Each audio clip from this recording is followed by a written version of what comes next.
Welcome to the Not Finished Mindset Podcast, where we dive deep into the relentless pursuit of growth, resilience, and pushing beyond limits. This isn't just another podcast, it's a lifestyle. Whether you're an entrepreneur, athlete, or everyday warrior, we're here to remind you that the journey is never over and the best is yet to come. Get ready to challenge the status quo, break through barriers, and ignite the mindset that says, I'm not finished. I've got more to grow. All right. Excited on the Not Finished podcast today. We've got an awesome guest here, one I've been excited about since I started this podcast.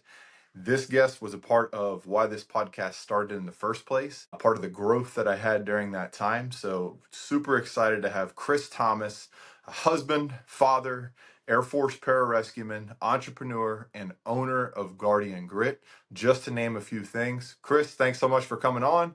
Excited to chat with you, learn a little bit more about you, and do this thing live, brother. What's up, man? What's up, man? Hey, so for the listeners right now, Guerin and I have a very extensive background. He actually was my flight chief for a good while. We've known each other for many years, and I'd say that we call each other best friends now. So a lot of these conversations we've had, and I'll let you guys know that this one's going to be open. We're going to get deep, and you're going to know the real us and what we're up to, and how we're here to help you guys achieve your goals. Yeah, brother. Absolutely. Yeah, for sure. Best friend term, man. I love the 3 a.m. friend. If anybody hadn't heard that, it's like we've got friends that we can call up till like 7, 8 o'clock at night, but there's that friend you can call at 3 a.m. And Kris, you've been that guy for me. Yeah, man. So a lot of your experiences you've had since you've been in the Air Force have shaped you, as have mine, and then that time of getting to meet you and grow as recruiters to grow special warfare was absolutely life changing for me, man. So let's do it, I man. don't think I'll never get those years back. These last, because I'm leaving recruiting here in the next literally 2 weeks, and it's been a phenomenal time in my life, man. Like, I wish we could explain F-Flight to these people. We'll explain it. So F-Flight was our flight, right? Yep. And we actually met in where'd we go? Oh, Galveston Beach. It was our first flight Galveston. chief meeting, and we ended up renting like this beach mansion where per diem pays for each one of us. And we had all these different people from across the country come into one flight to basically try to get people in Texas and a little bit outside to join special warfare. And within 1 hour, man, I would say that it was almost like we've been hanging out for 10 years. Yeah. And it never ended. We ended up all being brothers. We still keep in contact. We still keep a chat that we talk on literally every day. Yeah. There isn't a day that we're not saying something in there. Yep. And that's a good point, is like, everyone in this group is an eagle. And you think about like hanging out with chickens and you hang out with eagles. If you hang out with chickens all the time, like, you're going to become a chicken. You need to find a group of people who are constantly trying to climb that mountain and try to be better than they were yesterday. And that group is exactly that.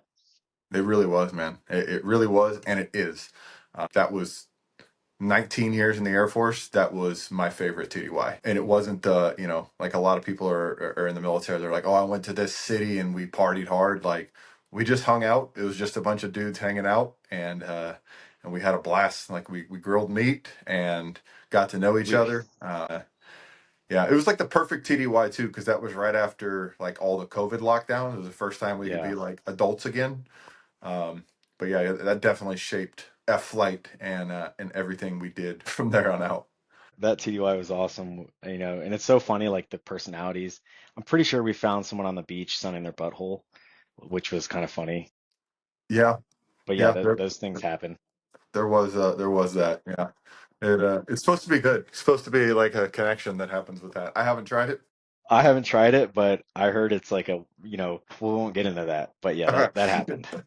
I digress. So other than Galveston, Kris, so where are you from? For those that haven't listened before, where are you from? Tell us a little bit about your background and all that before you were Master Sergeant Kris Thomas.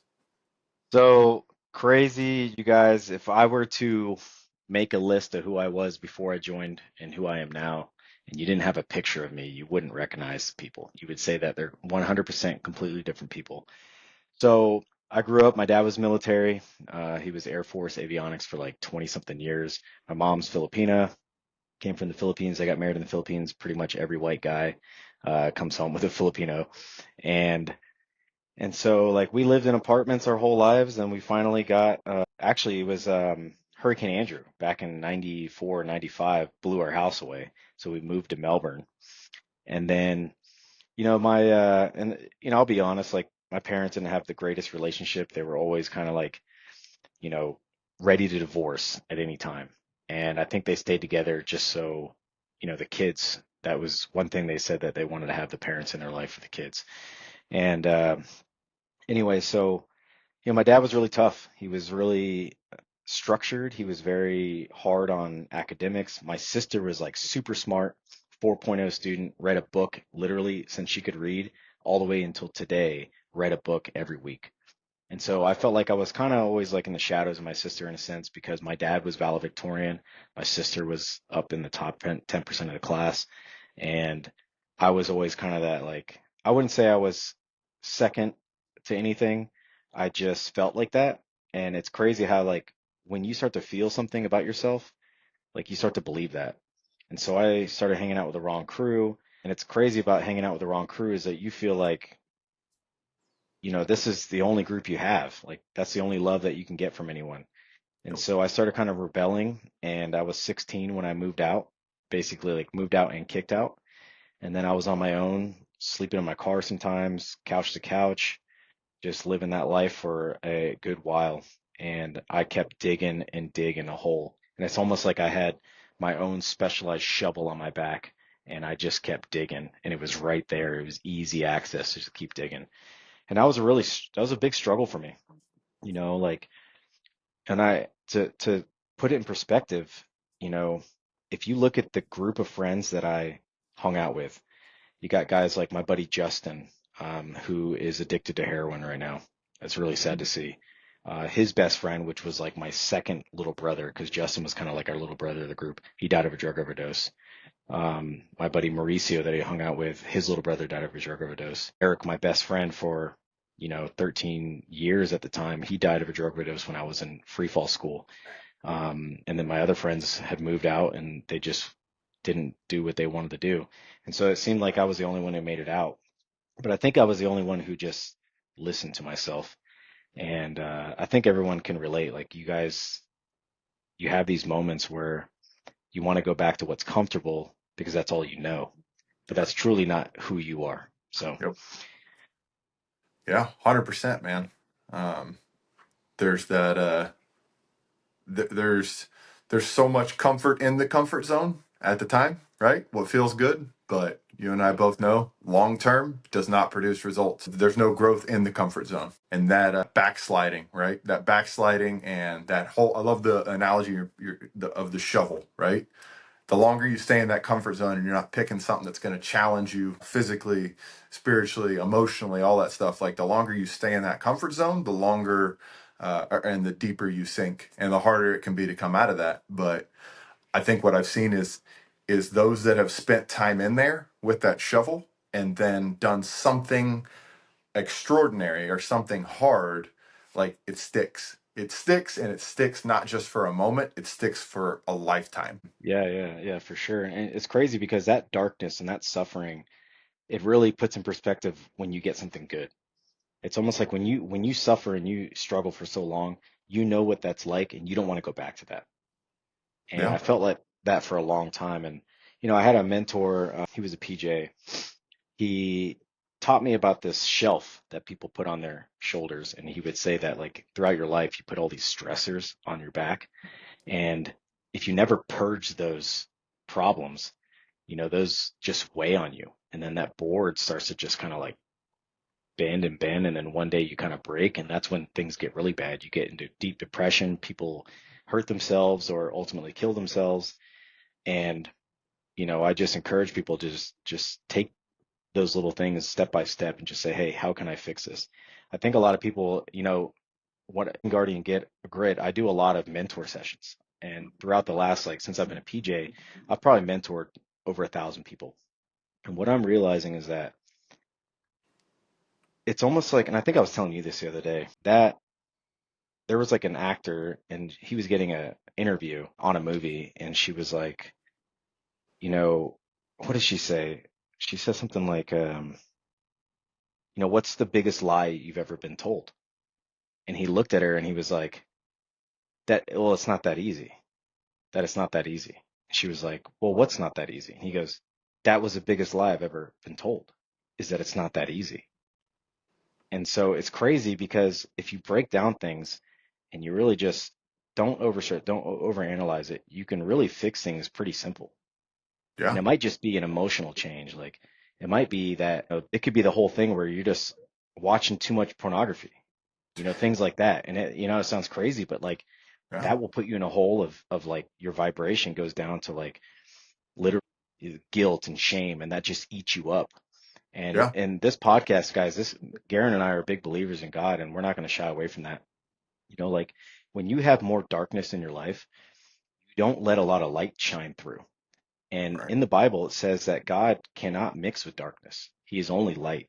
So Mhm. as you look at it, like almost an analogy of like a black piece of paper, and every time you do stuff, that paper just gets blacker and blacker over time.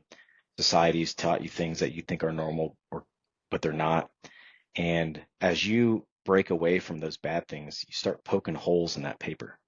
And the more you stop doing those bad things that you know are bad internally, then light starts to shine through. And the more light you have, the better your life is, the greater Amen. things are. Yeah. So I love it, man. I love it. And that's, following Jesus for many years now, right? I've done that. I've been like, oh, well, I can have this darkness, right? Jesus covers all. But you forget, I love that analogy, right? The more and more you let Jesus into that, the more and more it breaks through. And then you just want to you want to punch it. There's certain stages where you want to punch that paper and break through. But like God's commands of all those things specifically, I think for men, it's the easiest to fall into sin is sexual addiction, pornography and all that stuff, which you and I have had many conversations. As a previous pornography addict myself, I spent many years in that dark place, poisoned my mind. But we forget that God's commands to remain pure, and to turn away from that are really like a love letter because He knows what's good for us. And so for those that are struggling in that with pornography, they're using that shovel right now. You might not know it, but you're using that shovel, you're digging that hole, and you're putting yourself in a position where it's going to affect the long-term bliss of your marriage, of future relationships. You're watching stuff on TV that's going to that's going to put unrealistic expectations on your spouse and the mm, relationship based on paid actors in a very, very dark place. And that's, I mean, we could probably spend a whole podcast talking about that and breaking it down, but you're spot on, man. Yeah. yeah, man, it is crazy. There's a book called The Screw Tape Letters.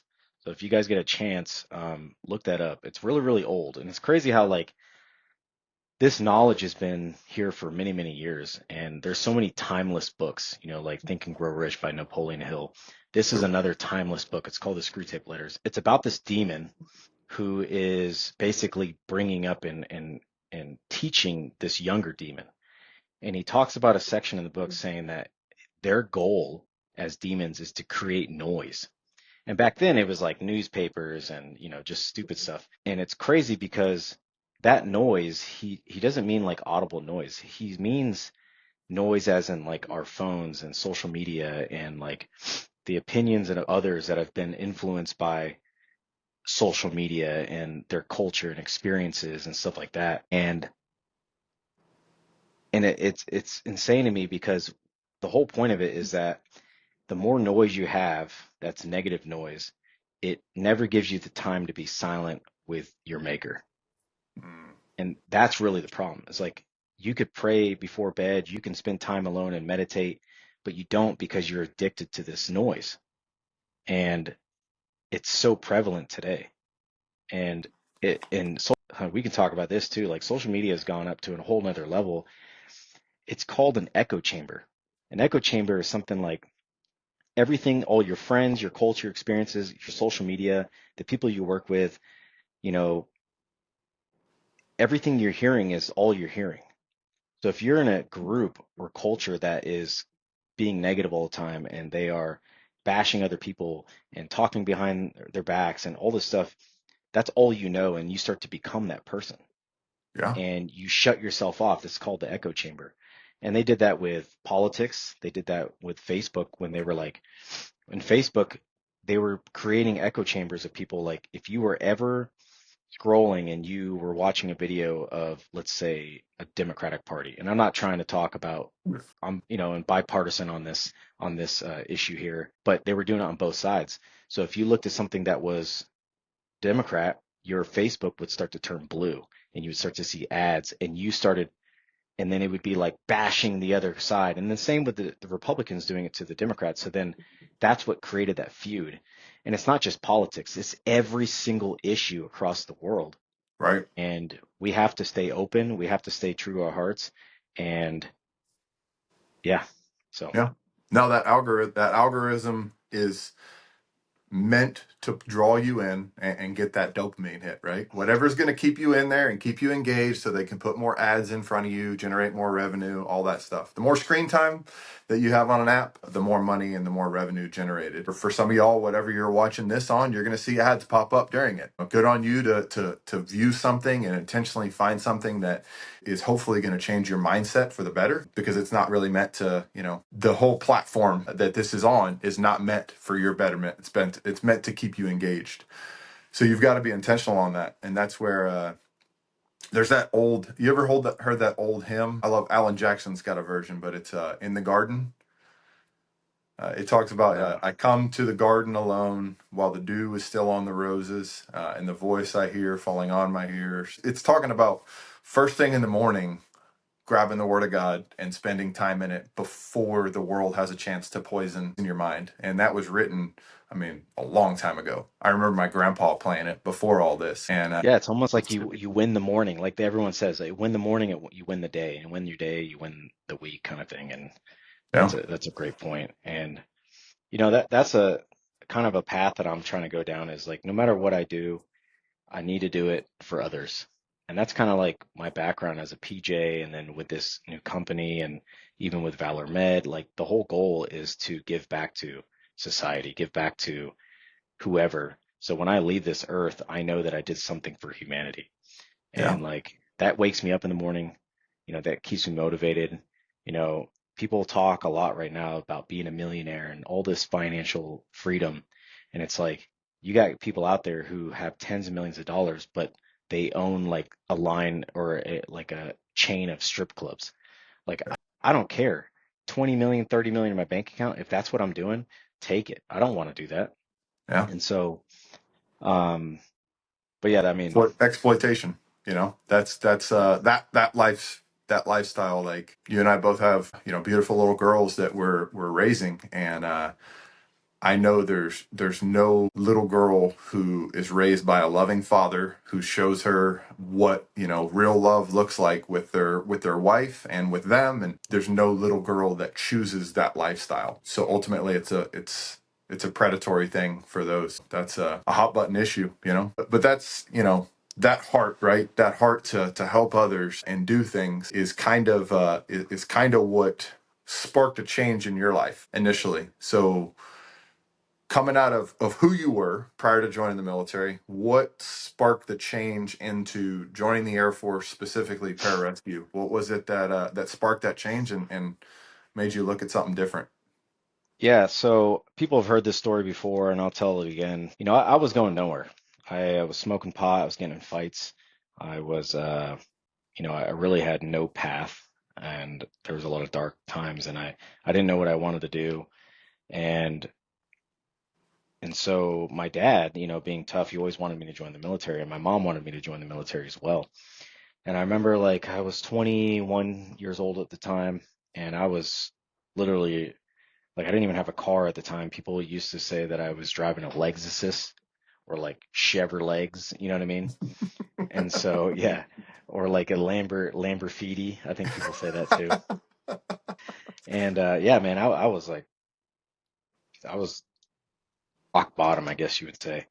And so my mom calls me up and she's crying and she's like, Christopher, she's Filipina and she's like, can you come home?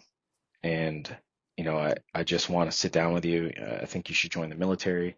And it's crazy, as a recruiter, you guys see a lot, or we saw a lot, that like, they always say, this is my last resort. This is my last resort. The Air Force, never. That's my last resort. It's like, you're telling me you'd rather work at the grocery store and potentially become this manager rather than do something great that you want to do. And you're saying that's your last resort. That's so wild to me. And at this point in my life, it was my last resort. And so my mom's like, I'm going to cook you chicken adobo, which was my favorite meal. And I remember my dad in the background being like, get your butt home. You need to join the military. Like, and that kind of paints a picture of like the relationship that I had with my dad at the time. Very disappointed in me, which, now that I have kids, I can see. And so I go home, I walk to my house because I didn't have a car and I didn't want my dad to pick me up. And so I walk in, I'm an hour late. My mom's crying because I was potentially a no-show. So she like heats up my food. I sit down at the table. I don't even want to make eye contact with my dad. And my mom's like, you need to think about joining the military. My dad's like, well, either way, you got a meeting tomorrow at the pararescue unit with Chief Kostranik. And I didn't know what pararescue was. I didn't know Chief Kostranik or any of that stuff. So my dad goes to his office or his room, whatever. And I asked my mom if I can stay there. Otherwise, I had to walk back in the morning. And so she's like, yeah, you can stay there. So I remember going to my room, and the room had changed. It wasn't my old room. It was like a guest room. And in the closet, I had my mom had bought me outfits for how long I've been gone that would fit me, because she knew that this was potentially going to happen. And so Wow. like that shows like how much she cared and how much she dreamt about this. You know, now that again, like that I have kids, I couldn't imagine not knowing where my kids were and not knowing what they were doing. And it's insane to think about it now. Yeah. And, the next morning I wake up, I get in my dad's truck. I'm tired. I don't ever wake up that early, and we drive to the base. It's about 10 miles away, and it's bright. I didn't wear glasses back then. I couldn't afford glasses. So it's like bright. We get to this compound, and Chief Kostranik comes up and he's like, Thomas! And he's talking to my dad because he knows my dad. And he like shakes my hand, almost breaks my hand. And he's like, you must be Kris. And then he turns around and he calls this guy and he's like, hey, get your butt over here. And this dude like runs up as fast as he can, snaps to attention. And he's like, "Hoo-yah, chief!" Like as loud as like just roaring sound. And he's got his shirt off. And I always make this joke, like this dude was so shredded, like he had abs, and like to the point where his thighs had abs. You know what I mean? Like it was like literally just, you know. Whole And nother he's level. yeah, a whole nother. And he like stood over me where it had blocked the sun. So like imagine that, like this Brad Pitt and Troy like standing over me.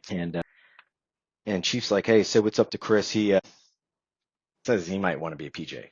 And I'll never forget that face and the way he said it, because it made me feel even smaller than I was at the moment. But it made me realize now that I look back and reflect on it, like that's the image and the confidence I exuded for them to say that. Like Mm. it wouldn't be like that now. If I walked up, I have the confidence and I exude that energy. But back then, again, that just paints the picture of who I was. 130 pounds, soaking wet, bags under my eyes, tail between my legs. I was not in shape, no drive. And here I am, squinting my eyes, looking at this guy. And he tells me to go back to do what he's doing. And I look at Chief and I'm like, hey, how old is that guy? And he hits me on my back and like grabs my shoulder like this. And he's like, he's your age. All right, come on. So end up like that. And that's the moment you're talking about. That genetic spark was like, so you're telling me that this kid in front of me, who just absolutely sigma mailed me, or whatever you guys want to call that these days, within 2 seconds, and he's my age, Yep. and he's from my town, and yet I live just miles away from him, and there's two different people, Yep. and we had the same opportunities. And so that was that genetic spark, that gene expression, like we call it, where I said, like everything changed. And so we went into the unit. They showed me like, everyone's getting ready for deployment. They got, rock climbing. They got jet skis that go like 100 miles an hour. People are doing like parachutes, putting on their back and all this stuff. And all these guys were like the ages of 20 to 30. And I was just like, who the heck are these dudes? And then I was so like taken back by this group of people who lived right next to me, and they had everything together, while here I am like with the potential and that voice in the back of my head that I never listened to. We come back to my dad's truck, and I sit in the seat, and I'm staring like through the windshield, and I'm just sitting there, and he goes, "Okay, so when did we start training?" He knew he Yep. and he knows me very well, and so I get out of the car and I run home. And I threw up multiple times. And at that point, I was absolutely obsessed with being a pararescueman. And people ask me, like, you know, I didn't join to be patriotic. I didn't join to be this military member. I didn't join for the beret at first. It wasn't that. I joined because I wanted to be that dude. I wanted to be those guys in that unit that had their shoulders back, that had everything together, that had, purpose and drive and camaraderie, like leadership, and exuded this energy that I always wanted and which I never thought was capable. And that was it. I was so obsessed with being this person that I ate, slept, breathed pararescue. I didn't know how to swim.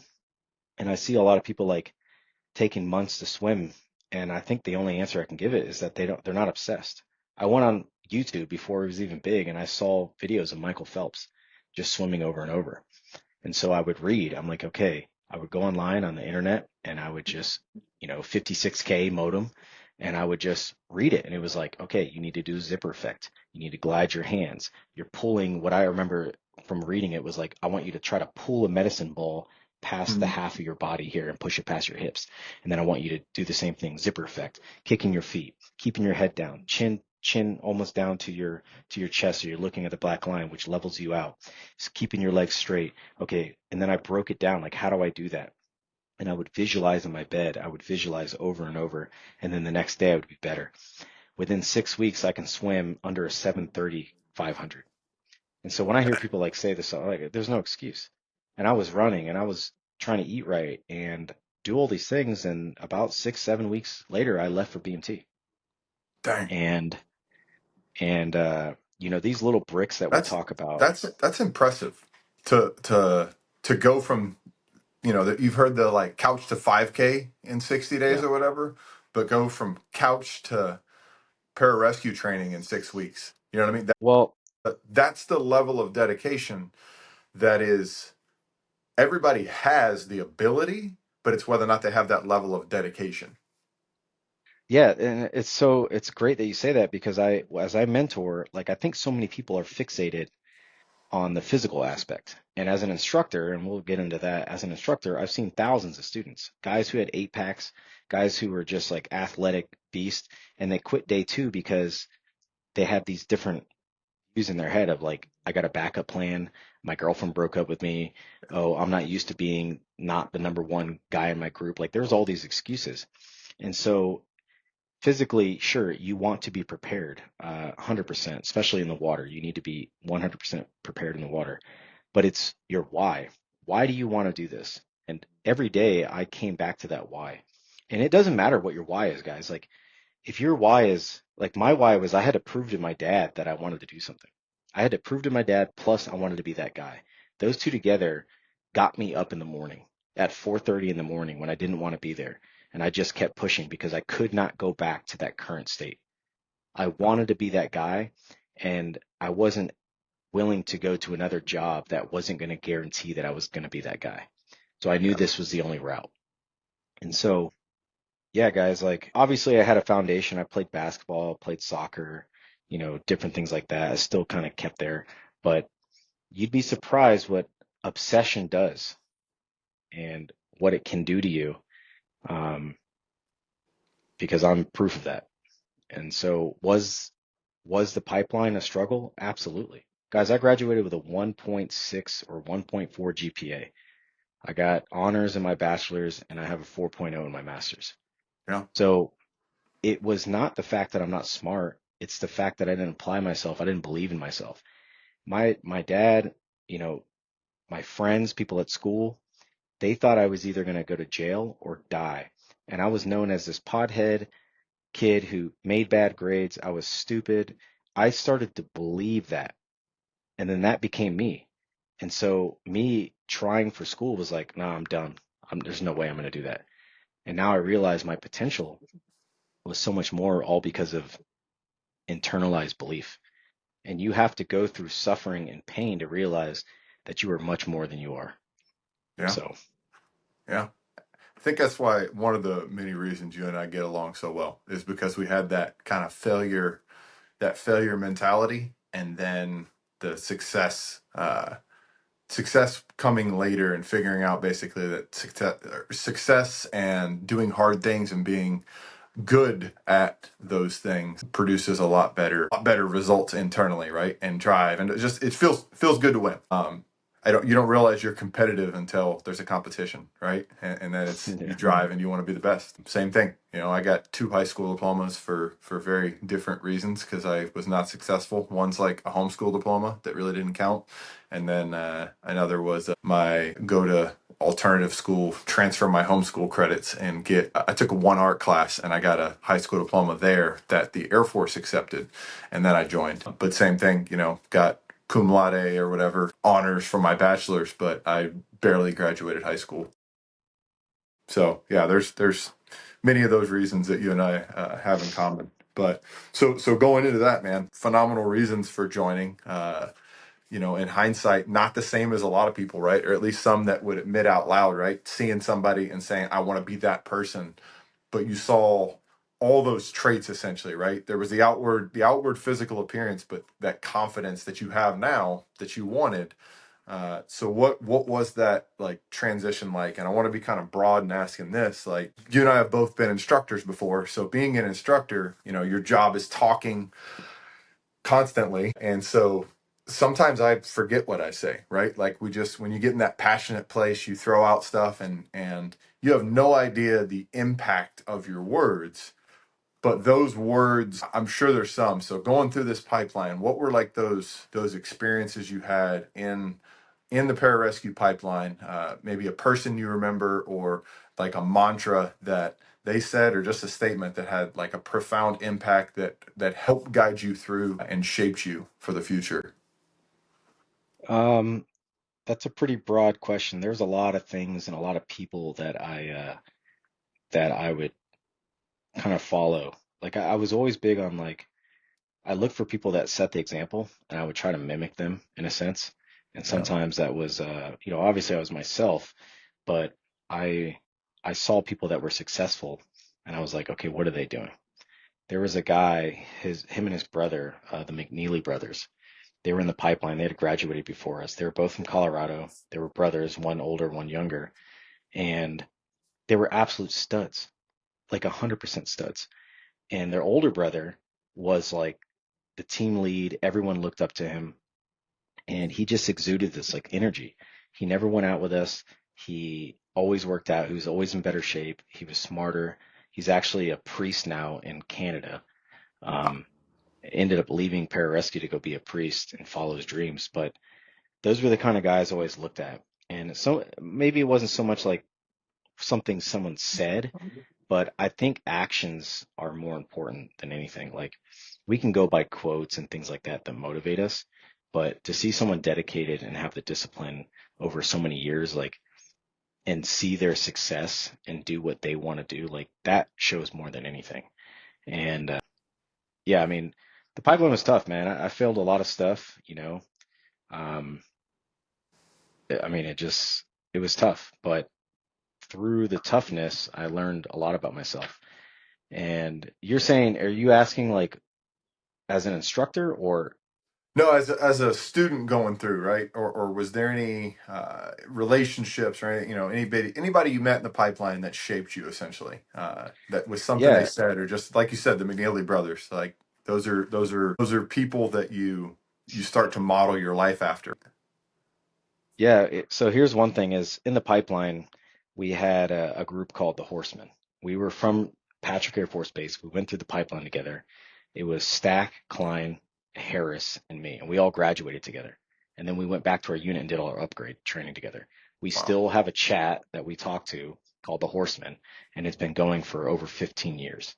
wow, And so breaking that down, they all, besides Stack, he left the career field, but now he's a anesthesiologist.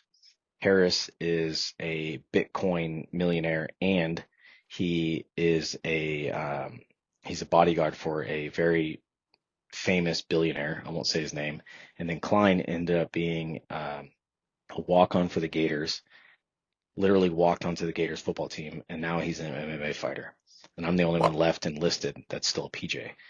And so we motivate each other all the time. Like we tell each other, hey, here's some of the successes, here's some of the stuff I've failed and learned from.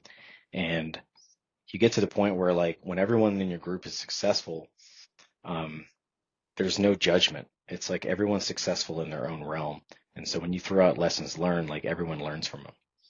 Yeah. And it just showed that like if you can break your mindset from this old shell of who you think you are and realize that you are absolutely abundant and you have the ability to do anything and have the capabilities, like you can do anything. It doesn't matter. Like Yeah. if I said right now I'm going to stop and I'm going to start school and go be a doctor, I know I'm going to be a doctor. Yeah. And you know, Yeah. yeah, I love that, being a longtime recruiter, one of the questions a lot of parents ask is like, well, okay, well, after they go do Air Force Special Warfare, right? So that's, pararescue, combat control, special reconnaissance, TACP. After they do that, what can they do in the civilian sector? I'm like, anything they want. anything. Anything, and those are great examples with Stack being an anesthesiologist and just all the different stuff. It's really just your mind is your greatest barrier, and that's I love the mantra and that we all have it. That is something you're working on. We'll talk on that more later as that gets ready to come to fruition, but we all do have it. And that was just hanging out with, not having gone through the pipeline myself, but just hanging out with special warfare for 3 years and being with F-Flight, it really reinforced that, when you realize that a lot of these people that have done extraordinary things that some of y'all see on YouTube or whatever, famous in whatever capacity, we all have it. It's just whether or not you're going to move past those barriers that are self-imposed or maybe from somebody else. But the cool thing is you had your dad telling you like, hey, here's this pararescue thing. You can do it. A lot of people don't have their parents in their ear saying they can do it. Instead, they've got those parents that are saying they can't do it, or they're defining them. Maybe they're not saying, hey, you can't do this, but they're defining them as something else, right? It's another way of saying you can't do it. Like yeah, you could do that, but you're really, really good at this. You're really this sweet person, you're not really the military fighter type guy. Those things get in your head and they deter you from the goal. But once you From start to from doing realize, what you want, you know. yeah, yeah, And that's one thing I had a mentor session the other day, and a lot of them talk about that as like, well, my parents think this and this and that, and I'm like, well, what do you think? You're in your 20s, like, what do you want? Because we're all souls in this flesh vessel, whatever you want to call it, and we want things and we feel things because it's in our soul. And if you want to go be a PJ because you want to give back and you want to, do extraordinary things, like the only person that's holding you back is yourself. And do what you want. amen. It's you know what I mean? Because in 20 years, when you look back and go, man, I wish I would have done that. Like that's got to be the worst feeling. And then you start to think that, oh, I don't have enough time. And again, there's a lot of people that are listening to this that will understand that. They might be in their 30s and stuff like that. That's not too late. It's really not. You just got to buckle down and you become obsessed with something. The universe starts to work for you. God starts to open doors for you. Yep, But the second you start doubting yourself and you put that fear in you, that's when you have that free will and other things will happen. yep. So stick with it. Yeah. And it's not just if you're looking at the special warfare realm. It's anything you're looking at doing. I still Yeah. remember I was TDY to California somewhere, and I went over to the bookstore and I grabbed a book that I hadn't even heard of before, but it was that Think and Grow Rich by Napoleon Hill. And I remember I called you and I was like, "Hey, I got this book," and you're so excited. You're like, "Flip to chapter 11," which is sexual transmutation, and it breaks that down, right? And so we've talked on that many times. But one of the stories in that was the version I read broke down, it was a newer, updated version, and it talked about Colonel Sanders, right? And Oh and yeah, Colonel yeah. Sanders like being in his 60s and deciding, to start the Kentucky Fried Chicken, and tried to sell the recipe many, many times, met a lot of brick walls, and then I finally think it it was stuck. like I think it was 1,000 his 1,003rd time or something like that was when he got Crazy. the break. And that shows belief and all that stuff. And now, KFC, in my opinion, is some of the best fried chicken there is. Man, I had fried chicken a little bit, but maybe I Yeah, I mean shouldn't have it's brought out food. It's getting close to dinner time over here. All right. yeah. Um, So phenomenal, man.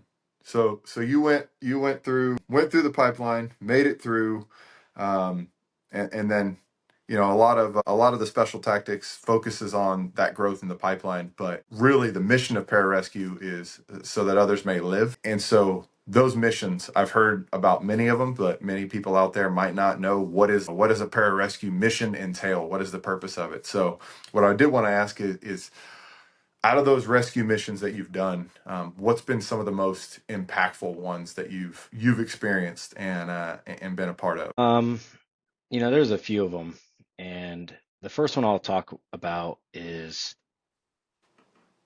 probably the mass casualty that I went on. I went on a mass casualty. 17 Georgians got blown up by a vehicle borne IED. So this vehicle came over the wall, apparently, and then ran into this building, like a house, where people were just, this is concrete. It's in a FOB, forward operation base or operating base, and people are just playing Xbox and people are just talking, and it's the Georgians in there, and the Marines were on the outside in like tents and stuff like that, and this vehicle-borne ID hits the building and blows everyone up. 17 people, five heroes. When we say heroes, like killed in action. And we get the call, we fly in on our 60s, and we start getting to work. And, we have our crows, our combat rescue officers, just getting in an aircraft, and their job is basically like, hey, how many patients do we have? Which one's priority? And who can I get the help? Is there enemy in the area? If so, then I need to call some call for fires and make sure I have close air support, all these different things that are going on in the crow's head. And here I am as a medic, on the ground trying to work multiple patients. And it's funny when you train in pararescue, we used to do these mass casualty training exercises where people would have like stuff like through their arms and like in their head, and one guy would be smoking a cigarette, like walking all aimlessly in the back, and you're like, this isn't realistic. Yeah. And it 100% was, because one of the patients I had a huge, massive stick like going through his eye, through his arms. Because when you think about a bomb blowing up in a room that you're in, like let's say this mic here, if it gets blown up, like all this metal is just gonna explode, and then that metal is gonna fly somewhere. And if you're in the way, guess what? It's going through you. Right. And so, one thing I noticed was, when you go to war, like it's war's not pretty. War is it's sad. It's stuff that you will never ever forget. You'll never be able to get it out of your head. And as a PJ, you realize that this suffering that you're going through your head, to see these people dying and all this stuff, like this is much bigger than you. And your job is to go in there and be the best PJ you can be to bring these people back to their families. And I remember these KIA, or these heroes, they were on the ground. I remember a couple teammates having to bring them behind this wall because people were looking for their friends, and they didn't realize that their friends had already been deceased.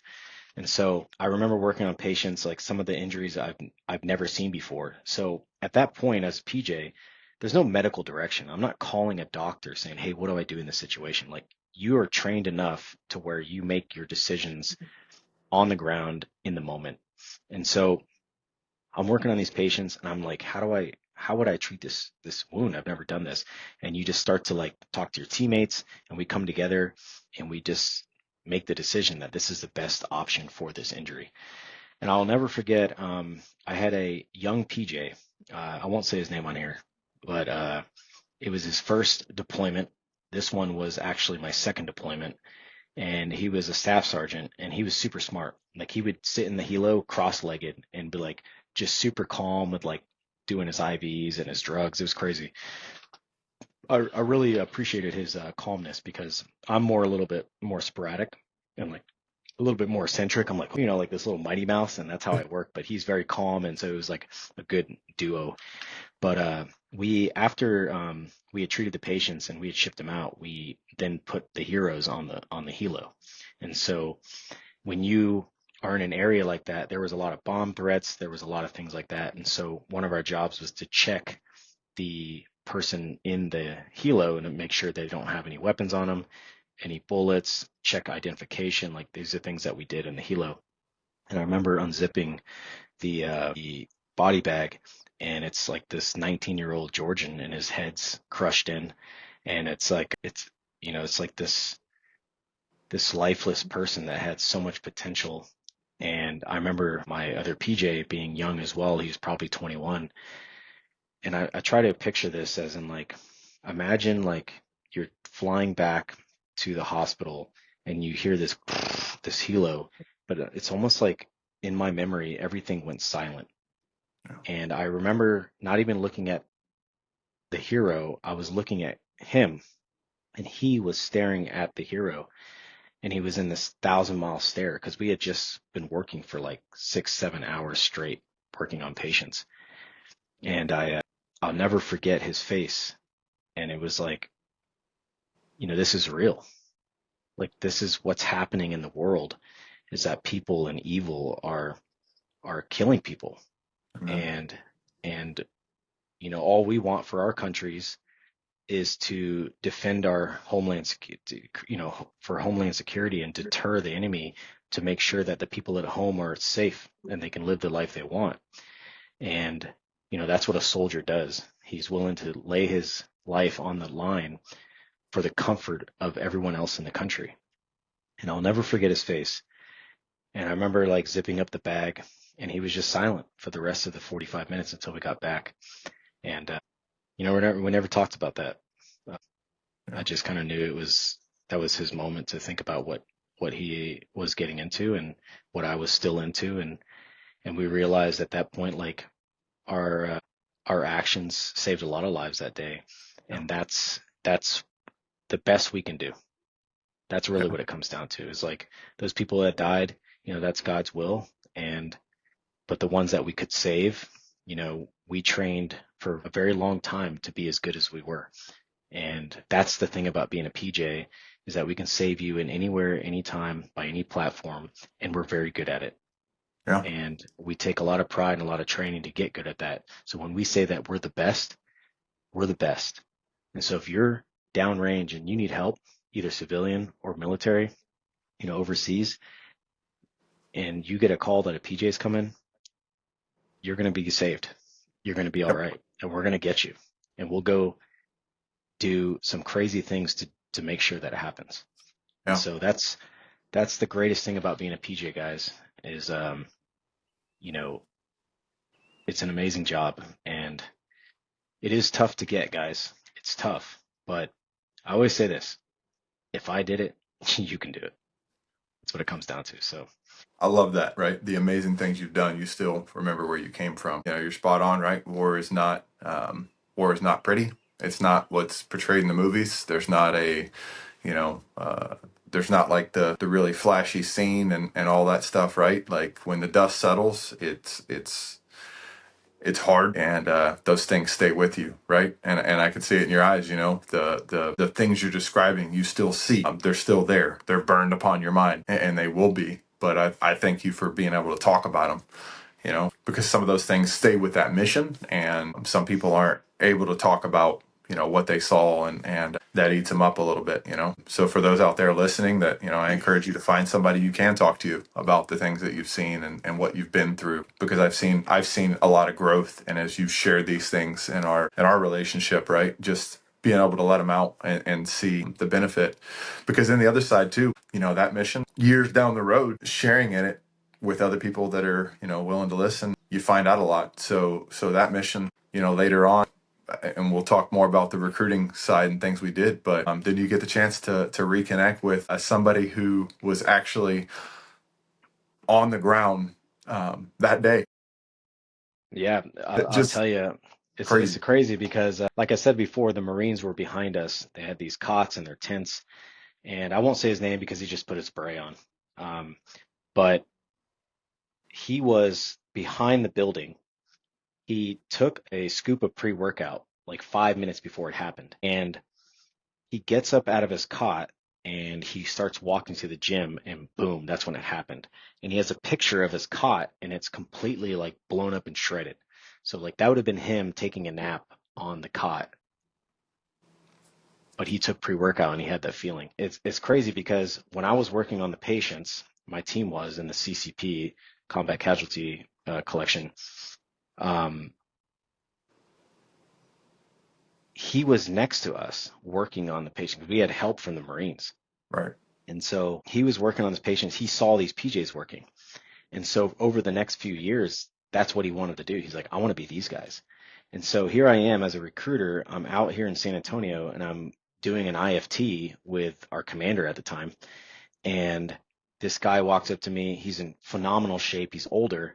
And I was like, hey, you're a little bit older. I was like, what brings you out here? And he's like, oh, I was a Marine, this and that, spent a lot of time. And I was like, cool, man. I was like, I've worked with a lot of Marines. He's like, oh, where at? I said, Afghanistan. He's like, oh, what year? I was like, oh, that was, 2012, 2013, 2011. Like, he's like, I worked with some PJs in 2013 and I was helping him out on this mass casualty. And I was like, was it the Georgians? And he was like, yeah, 17 of them. And I was like, 17 Georgians. And then he showed me the picture of the cot and like we were literally next to each other working. And then, we stayed friends for, until he went to the selection course and he's a PJ now. And so it's crazy. And he went through a lot of struggles too, but he made it and here he is doing his thing. So, there's a lot of stories like that. And what's crazy is that you guys will do stuff that you might never ever find out in the seeds or what you've reaped from your seeds that you've planted. Like you just do things as a PJ because you just do things, but you don't know where those people went and how that happened and like are they back home with their family and all this stuff. And so that's sure, we'd love to see that. We'd like to see where people ended up, but that's not your job. Your job is to get them off that battlefield as fast as possible and get them to bright lights, cold steel, which is what we call the surgery room, or to the hospital, so they can have better care than we can do in the field. So Yeah, I remember in Iraq there was the trauma unit overseas is set up. It's so seamless, right? To be able to go from the pararescue bringing you in and Balad, there was a flag. There was a flag that Toby Keith had actually gifted to the military base there, and there was a 99.9% chance of survival if you had a heartbeat coming underneath that flag. And that's where that golden hour is so important for pararescue. You guys do some amazing things to keep the ABCs, right, airway, breathing, and circulation going when that golden hour is going on. And yeah, man. But that's part of that, right? What's that saying I learned from you, man? I use it a lot, right? You're never going to rise to the occasion. You always fall back to your training. And when you train in those crazy environments that seem like they're not real, it makes game time when it really counts. It makes it count, and you did. no, it's true, and it's crazy because I always say too is good luck is when preparation meets opportunity. Yeah, And as you go through your training, and you call yourself the best, like, and I'm a fault to that too. Like I look back on these missions, I look back on war, and I look at certain people that I couldn't save, and I'm hard on myself, and I wish I would have trained more and became a better medic and studied more. And so that was something that kind of haunted me as a PJ, going back to my compound and sitting in my room for the next day when I was off shift, was like, what could I have done better? Could I have done this better? And I'll tell you another mission. We'll do one yeah, last mission because I think a lot of people have heard my Crike story, and maybe on yeah, the next podcast I'll talk about that. yeah. But I went on this mission. We fly in and we pick up this like an Afghan national, and his right leg had been blown off. and well, not completely blown off, but it literally looked like just the nastiest spaghetti. Like I can't even explain it. Like it was disgusting. I've never worked on an injury like this. Like you kind of like see it here, but like when you're doing role playing back at your unit, like you can't really mimic this kind of injury. And it's like bones and it's just like smashed and you're like, what do I do? So, as a new PJ, like some of the first experiences, you're trying to come back to the, you know, not being overwhelmed by pressure, you Right. know. And so I'm like looking at this injury and I'm just like I wrap it up as best as I could, and then I go to the surgeon and I do my turnover. Every time we go into the hospital, we got our kit on and we got this stuff. We bring the patient in and he's like, all right, do a handover. And I'm like, hey, this is a 26-year-old male. He weighs 130 pounds and he has a right amputee, and this is what I did. These are the drugs I gave. And he's like, hey, after we done that, he's like, hey, who the hell did this? And I was like, I raised my hand. I was like, I did. He's like, this is the worst crap I've ever seen. And so my team leader at the time was embarrassed because he was in charge of me, but he was working on a patient at the same time, and you expect everyone in the helo to be able to do every single injury, but it as Yeah. again like there's stages of experience, like you might not be a good doctor to 20 years in kind of thing. And so he was embarrassed. We go back to the hooch, it's quiet, and he's like this jack dude, and I was like, man, I was kind of embarrassed. And it's not the best patient care, really. That's really what it comes down to. And so he's like, hey, come to the hooch really quick. So we go to this hooch, and we have this medical hooch, and he basically he's like, this is how you do an injury like this. And so he's like, you use a splint, and this is what you're using to wrap. And he's like, you're going to do this 500 times on this dummy. And so for the next like week and a half, any time that I was off my mission, I'd go in there and I would just work on this thing and I would just perfect it. And it got to the point where I could do it with my eyes closed. Yeah. And it got to the point where I was so interested in doing better that I was like reading stuff and like, hey, if this happens, okay, if here's the pulse and all these different things that you start to do. And then what do you know, about a week and a half or a little bit later, we get another mission and I pick up a Afghan national, same age, same body type, same right leg, same injury. And I Wow. looked down at this injury and my reality was completely different. It was no longer me looking through a straw. It was me looking at this as an expert. Wow. And so I knew exactly what to do. And so I do it. We go and we drop him off at the hospital. I do my handover, and it's the same surgeon. No way. And Yeah. so same surgeon, because they do shifts. And walk in, we do the handover, and then before we leave, he stops and goes, "Hey, who the hell did this?" And I raised my hand. He recognized me. I said, "I did, sir." And he goes, "This is the best crap I've ever seen."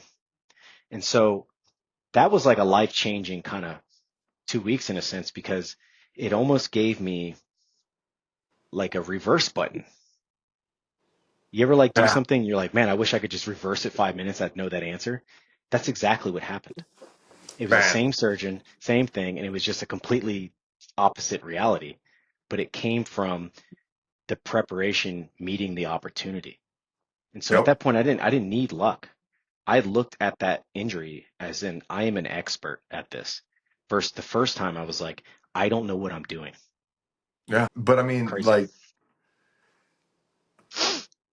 at first, I hope those that are listening to this, I hope you've had that same transition, right? At first, you're hearing who the surgeon is, and you're like, man, what an a-hole, right? To give that feedback. But now, like, hopefully, you're thinking, man, that surgeon's awesome. And Yeah, his there's a standard. expectation, he knew you were better than that. He knew you were better than that. He knew your ability was there, but you hadn't applied yourself to perfecting that, right? Because you hadn't seen it. But um, man, what an important thing. Because it's not just the presentation. That's the ability for them to do and work the way they need to save the leg. Which you may never see the fruits of that labor. Again, going back to many of the stuff we talked about, you may never see the fruits of your labor, what you're doing in this realm, but it's life changing impact on somebody else, and the skills that you perfect enable that. Yeah, 100%. That's an absolutely great point, because the way you take care of an injury through your intervention can determine you can save something later. Yeah. Like, you know what I mean? Like with a leg or a limb or something like that. And, putting a tourniquet on, or, you don't put a tourniquet on right and it's bleeding underneath the blanket on the litter and you don't see it and he dies and you're like, oh, I wonder why he died. Well, it's because you didn't put the tourniquet on right. And Yeah. it takes practice to learn how to do a tourniquet right. And if it doesn't work, you put another tourniquet on. So yeah, 100%. That was great. Yeah, well said. Yeah. 100%. I think that's been, really cool to get to see the ability of a pararescueman and what you perfect and how you get after it. So going from those rescue missions, absolutely. I know there's 100 more, and I've gotten to hear many of them, and so hopefully in the future we can do this again. And just hearing them has shaped me, and I appreciate you being willing to share them, brother. I really do. Yeah, 100%. That's I want to talk about that really quick is, that's something that we've seen right now on social media, even in the SEAL community. Like it's almost like this, I wouldn't say facade, but like this ism to operators to where we want to keep everything close. It's almost like an embarrassment to go out and talk about the things you've done. And you've seen that through the career fields. And we have to start getting away from that. What we're going through and what we've done as operators, as long as it's not top secret, like you're learning lessons that you can make our younger generation better. That's one thing that I know for a fact is that if you create experiences in your life, you will create wisdom to give to other people. But if you are too afraid to create experiences because you don't want to take a risk because of fear, you won't have the wisdom. And the wisdom is a gift from your experiences that you must give back to the generation. That's our goal. That's our duty as men and women, as elders, to shape the future of the people beneath us. I And love if you that. hold it all in, like, what are you doing? And so I put my foot down on that. Like, I don't, to start doing these podcasts and to start Guardian Grit, like, I had a little bit, and I talked to you about this. I had a little bit of like a fear of what my own guys would think. And what I'm seeing is the amount of people that I'm helping is much larger than the amount of haters I'm going to have. Yeah. And to me, that's worth it. I'm not Yeah. saying anything politically wrong. I'm just giving you the experiences so you can learn from them. I'm giving you the steps to become and be prepared to be successful in something that I've lived that is absolutely unbelievable. And I Right. want every single person that even wants to try this to live this life that I've lived for the last 15 years because it's been phenomenal. Yeah. So, yeah. I love it. I Man, love clip the that. yeah. Yeah, man. I felt that That one. I felt good. is our duty as elders. I love that, man. And it's I get it, that the I get the reservation, but you and I talked many times on that. That's why Air Force Pararescue and combat control and all the special warfare career fields, that's why they had such a hard time, is because of that mantra, the quiet professionals, right? The quiet professionals, it was initially, because we quietly slip in and do what we're supposed to do, and there's not a big, a big hoopla around it. But that became that there was a shame to talking about it, right? That you stay quiet and you don't talk about what's happening.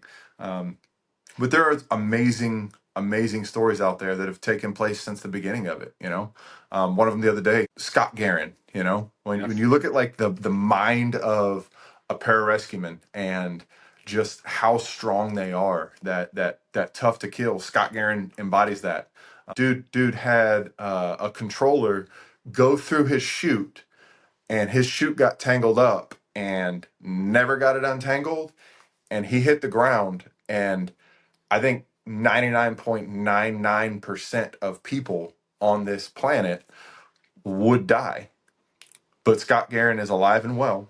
He's a public speaker, does amazing things. And Scott Guerin not only survived, but got requalified and became, and got back fully functional, fully operational pararescueman again.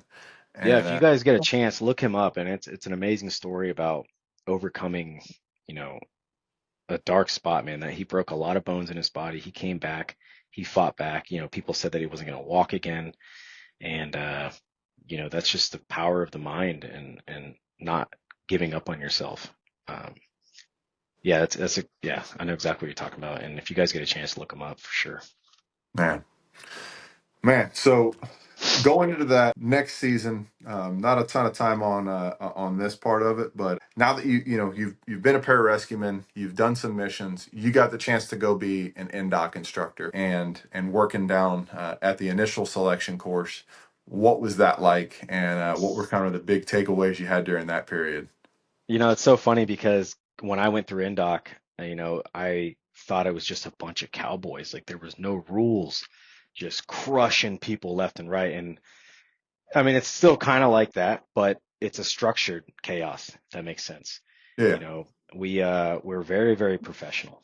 And our commandant at the time, retired PJ, extremely professional, very structured, like you follow the rules, because if you don't follow the rules in a realm like this and people die, like you've seen it happen even on the SEAL side before. um, they had a lot of troubles because one of their students passed away and they try to blame it on the instructors and all this different stuff, and I don't know the whole story, so I'm not going to talk on it like I do, but there are rules that you have to abide by, because if something happens like that, then it's your butt. Like there's no way around it. And so um, we have a way of structuring the course to where you're feeling, the very last bit of your soul just holding on to your butthole because we're trying to pull it out, right? And that's our goal, is to separate the pipe hitters and the people who aren't willing to do what it takes to get what they want. right. And we want that fine line. Now, when I was an instructor, I remember going in there and I was thinking, oh, I'm going to drop this person, drop that. I became a very fair instructor. And you'll have different personalities as instructors, just how people are. I was very fair and I was very motivational. The amount of guys that came up to me around third, fourth week that said, I don't know if I can do this, but they didn't say I quit. They're just talking to me like, what can I do to change my mindset? And just one conversation, guys. Um, those guys made it all the way to the end, but they were this close to saying, I'm done. And all you need is that encouragement to kind of snap them back in place. And that's our duty as instructors. Like I never forgot that instructor was on my back. I never forgot that I was a senior NCO or an NCO in the United States Air Force. My goal is to get you to pass. And if I think you have what it takes, I'm going to push you to let you know that you do have what it takes. And I'm going to throw those little birds on your shoulder while you're in pain and suffering. There was a guy where his younger brother died, and he was in 6 week of WaterCon. We were doing 10-ups and we were crushing these guys. These guys were falling out left and right. And you could just see it in his eyes that he was about to quit. He didn't want to be there. And I remember getting up on the deck, and I guess I had that like relationship. Like he looked at me as a mentor, and I said right in his ear, I was like, what would your brother think? That was it. And he just was revitalized. And I know that's a risk. That's a risk to say to someone. I remember saying that, like, man, this is a risk that I'm about to say. And that guy ended up making it. And Yeah. so Indoc was probably my number one era in my life where I learned about myself. I realized that that's when I became a mentor, like a real mentor, that I can change people's mindset by giving them the time. And you guys hear me say this all the time: what's the greatest gift you can give someone? Well, it's time, Hmm. you know, and it just takes a little bit of effort, and you can change someone's entire life, like their whole life and projection on the path they were going changes from you believing in that person. Because a lot of people don't have that person that believes in them. Yeah. And and if you can do that from the stance that you're in as a PJ, someone that they're aspiring to be, and you tell them that you believe in them, and which I always did whenever I said that, because I would see the real them, when they suffer and they break down and in their great moments and their bad moments. I'm very aware of that stuff. And yeah, it was probably the starting point of my career, being in recruiting and being, the owner of Guardian Grit and just different things that I did was because of who I became. And I always say to Jim Rohn, success is something you attract by the person you become. If you Yeah. stop worrying about the job and you start working on yourself to get better at all these things, you're gonna become this person that is gonna be attracting great things, and you're gonna do great at your job, just as a default from bettering yourself in all these areas. So Yeah. Man, I love it. I love it. And I love that, talking from the very beginning. I feel like the place I mentor a lot of people from, and you too, I see, is that you don't forget where you've come from. And so it's almost like when you see that person you want to give the feedback to, it's almost like you see a previous version of you. And you just want to give them something and just pour into them and like, hey, don't pick this same path, right?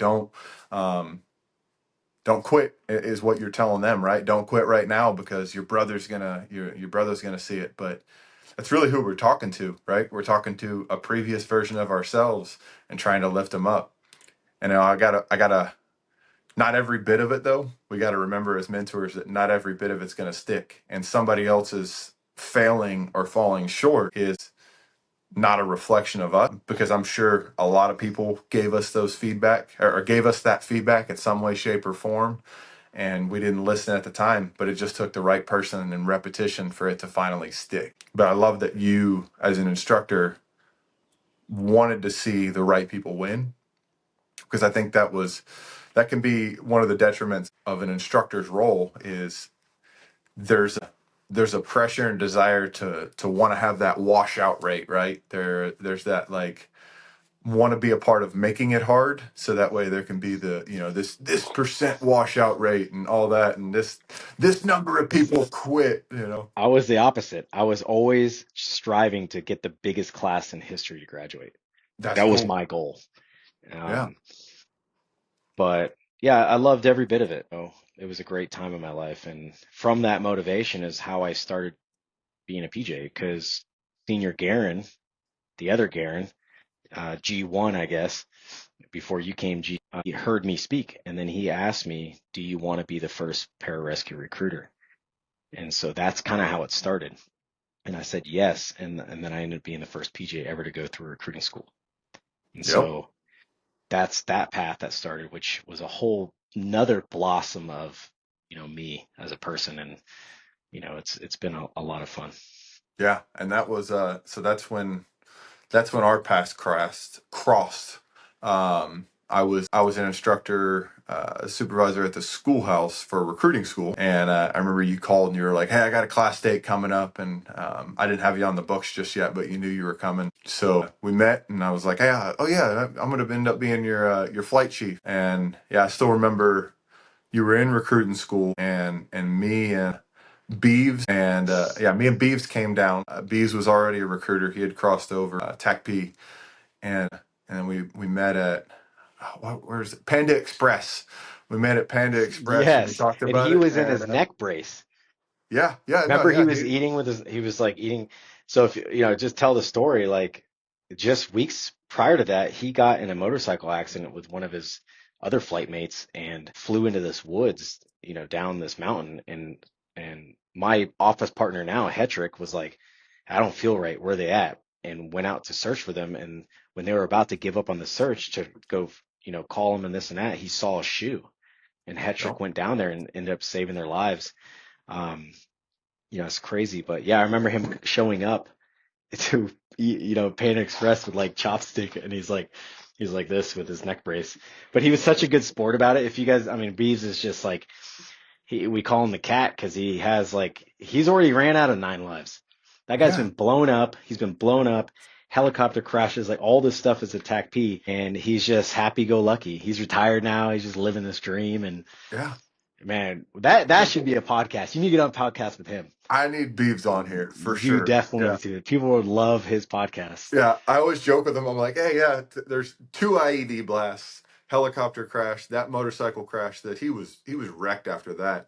I told him, I was like, man, I was like, after all this, I was like, your death is going to be so uneventful. It's going to be like choked on a chicken nugget or something like that. Yeah, something stupid. Yeah. Yeah, that would be a great. If you guys see Derek Guerin put out an episode with Beeves, you guys have to watch it. Like that is a must watch. Yeah, He needs to write a book. We've been saying like you need to write a book, dude, absolutely. and call it Nine Lives or something. So Thebes, man. Yeah, I'm gonna do that. the Beeves. That's the next goal. That's the next goal Yeah, is get him on here soon. yeah. So yeah, time in recruiting, man. What would be the big lessons there you learned in recruiting? And as your time comes to recruiting, close in recruiting right now. It's been what, 6 years or five years Nah, now? for almost 5, yeah. Yeah, almost 5 years. What's this last season been like for you? So I went from being a recruiter, then I ended up being the flight chief for the scout team, which is basically a group of operators that went around the country to events and try to get people motivated to join special warfare, do motivational speeches, and just do events and show off your gear and answer questions and pretty busy. And then I went to headquarters and became the branch superintendent for special warfare recruiting. We handle non-prior service, cross trainees, prior service, like write policies and just really dip our fingers in and have our opinions validated to make big decisions in AFRS for special warfare.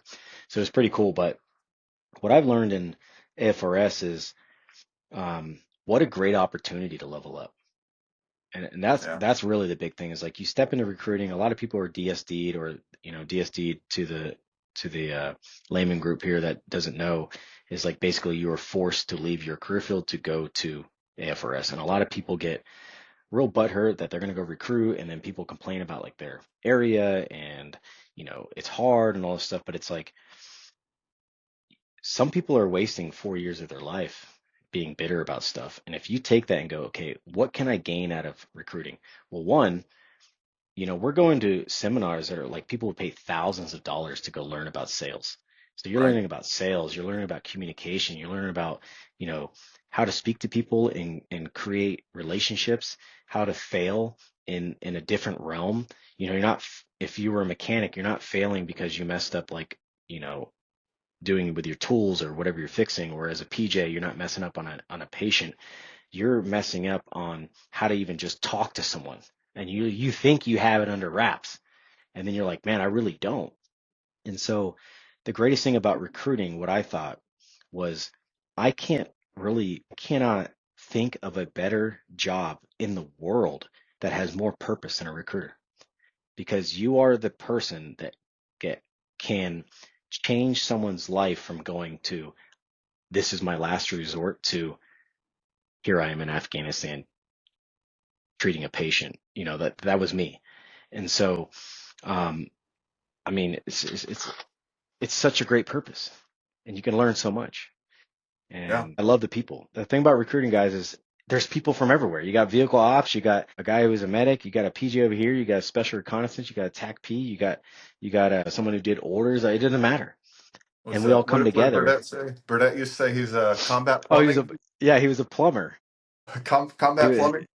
combat plumbing, and he went from that to recruiting exposed Burdett to how smart and witty and good at what he was doing. He went from a plumber to recruiter to the point now he's going to be an ALO or not an ALO, a CISO Yep. as a officer. He got picked up and he went through officer school. And not only did he go to officer school, he got honor grad.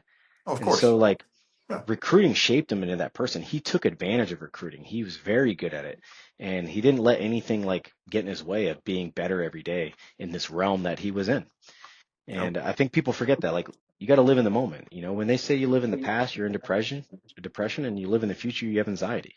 And so you forget about the moment that you're in, and you never like live in that moment. And you know, yeah. Yeah. And that was the cool thing, man. So shout out to all the F Flight freestylers. What we discovered during that Galveston TDY we didn't mention is that most of us have a pretty good ability to freestyle rap. I'm not gonna drop any bars on y'all right now, but we had a lot of fun putting beats on and freestyle rapping. Surprisingly, almost everyone was good at it, Yeah, which it is was fun. funny. What the best part is that people actually did it. when you get people try to freestyle, like, I'm not Yeah. doing that. No, we literally all did it. Yeah, everybody tried So it. Some were a little. We can't mention on this to keep it PG, but they were they were some fun raps though. But yeah, so yeah, shout yeah. out to all F Flight. Yeah, we had Moreno, Lano, Burdett. We already talked about where he's at, but Bug, Fuentes, McFerrin, Lowry, Apaza, Oh my gosh. and had the whole crew, man. Oh, Yeah. and Bug too. Yeah, bug. Man, so that was a fun time, man. That was Yeah. It's first definitely in the first like real supervisor where it was all my show. I could not have asked for a better crew of dudes to do it with. So we had fun. yeah. Yeah, we did. So man, I love hearing it, man. Every time, like we could keep going for another 2-3 hours. I know. So we're gonna do it again, and talk about some more stuff. Just because we talked many times on the road when we were driving all over Texas. Like you and I'd get on the phone and we'd chat for a while, and afterwards we'd be like, man, we should have recorded that as a podcast. Just Yeah, because we should have. there's a lot of stuff. So there's a lot more Kris and I can definitely cover that have been those life shaping moments. Going back to it, those roles of husband, father, our job professional, and then also entrepreneurial goals and things. A lot of amazing conversations we've had on that. But I want to end it with talking about what right now is your goal. What's next for Kris Thomas? Because that's the whole point of this podcast, right? It's not finished. You've met every goal that I've ever known you wanting to achieve. But what's next right now for Kris Thomas? So my goal right now is to give back to the community that gave to me, and that's why I started Guardian Grit. Was the money that I make, it's a nonprofit. It really is, and they're contributing and profiting to the potential training facility that people from across the country can go and spend an entire 7 days, camp out, stay in this place, food's provided, train and do WaterCon, 6 hours a day to leave there as an expert in WaterCon, or at least know what you need to do to train Wow. before you move on. And so, um, yeah, man, it's that's really the goal, and I I just want to see people succeed. I know who I was before I joined. I know what being in the Air Force has done for me, being in pararescue has done for me, and you guys would be very, very surprised how similar we are as people.